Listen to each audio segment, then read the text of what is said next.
ഓം നമോ നാരായണായ. ഓം നമോ ഭഗവതേ വാസുദേവായ.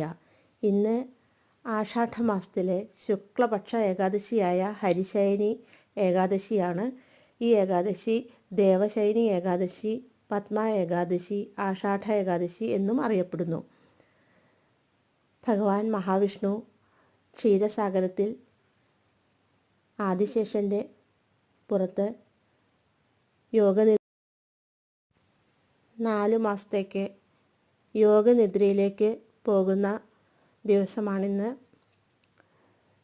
ഏകാദശി തിഥി ആരംഭിക്കുന്നത് ജൂലൈ 5 ശനിയാഴ്ച 5:58 PM മുതൽ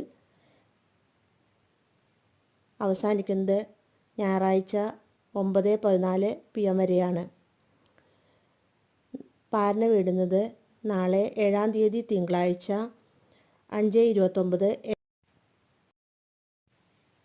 AM മുതൽ 8:16 AM വരെയാണ്.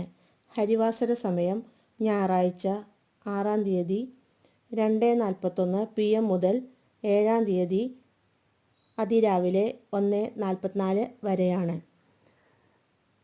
ഭഗവാൻ 4 മാസത്തേക്ക് യോഗനിദ്രയിലാവുകയും അതിനുശേഷം 4 മാസത്തിന് ശേഷം ഉത്ഥാന ഏകാദശി ദിവസം ഉണരുകയും ചെയ്യുന്നു. അതിനാൽ ഈ 4 മാസവും വ്രതാനുഷ്ഠാനങ്ങളോടെ ജീവിക്കുന്നത് മുക്തിക്ക് ഉത്തമമാണ്.